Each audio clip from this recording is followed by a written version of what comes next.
तो ये माना जाए आगे कि अब अवधेश जी का दौर आने वाला है आगे।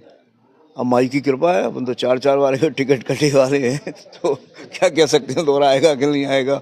लेकिन अब मैं कुछ कमिटमेंट तो हुआ होगा आपके बीच में, आप दौड़े हो तो ये बातें तय हुई। अभी तो मैंने कमिटमेंट, शर्त, निशर्त, सशर्त सब कुछ ईश्वर पर छोड़ा है और मन में एक भाव लेकर अब सार्वजनिक जीवन में काम करेंगे। कर्मण्येवाधिकारस्ते माँ फलेषु कदाचन। अब इसकी चिंता नहीं करेंगे कि यार इसलिए करना है, अब तो करना है, बस जनता की सेवा तो करते रहेंगे। मिलना होगा मिल जाएगा और नहीं मिलना होगा तो कोई बात नहीं। दतिया केवल दतिया विकास के लिए जाना जाता है, लेकिन दतिया से बाहर गांव की स्थितियां बहुत खराब है। कई गांव में मैं घूमा हूँ, सड़कें नहीं हैं, नालियाँ नहीं हैं। मतलब हम आज़ादी के ऐसा लगता है कि 75 साल बाद वही जीवन जी रहे हैं वो लोग। उसको लेकर कभी आपने सोचा है कि इनका बदलाव भी जरूरी है, इसके लिए कुछ करना चाहिए? निश्चित रूप से बदलाव होना चाहिए, लेकिन अब मुझे तो कभी अवसर मिल नहीं पाया।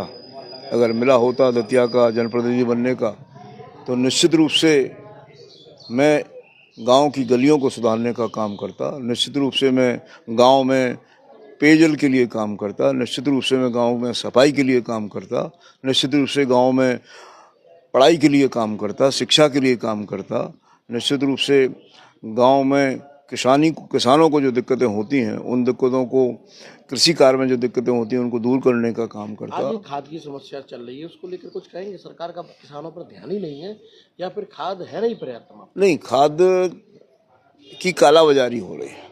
कौन कर रहा है काला? सरकार कराती है, सरकार को सब जानकारी रहती है। जो भारतीय जनता पार्टी के लोग हैं उनके पास खाद पहुंच जाता है। जो हमारे किसान हैं वो टोकन लिए घूम रहे हैं, टोकन लाओ, टोकन से भी नंबर नहीं लगना है। तो ये बड़ी कठिनाई की स्थिति है। खाद की बहुत बड़ी समस्या है खाद की, और खाद की समस्या से किसान त्रस्त है, परेशान है। निकट भविष्य में भारतीय जनता पार्टी को इस उपचुनाव में और 28 के चुनाव में, 2028 के आम चुनाव में भी इसका बहुत खामियाजा भुगतना पड़ेगा। लेकिन मुझे इससे मतलब नहीं है कि उन्हें खामियाजा भुगतना पड़े या ना भुगतना पड़े।